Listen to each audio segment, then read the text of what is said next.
üldreegel on ju see, et teed peab andma juht, kelle ees on takistus. Minu ees takistust ei olnud ja mina arvasin, et teine juht annab mulle teed, aga selle asemel tekkis hoopis ohtlik olukord. Miks see nii juhtus? Ohtlik olukord tekkis sellepärast, et see ei arvestanud liiklusmärki järsk lang. Ja sellisel puhul muutub see reegli vastupidiseks, ehk siis tavaolukorras peab juht, kelle ees on takistus, jääma seisma ja laskma vastassuunas liiklejad mööda. Ja alles siis mööduma takistusest. Seda muidugi siis, kui selle jaoks peab minema vastassuunda või siis tõesti oma möödasõiduga luuakse teistele takistus ette.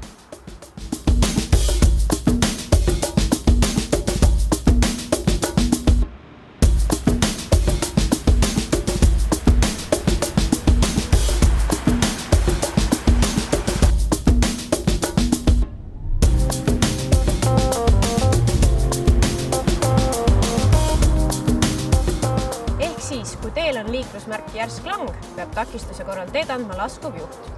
Tasasel maal peab takistuse korral teed andma juht, kelle ees on takistus.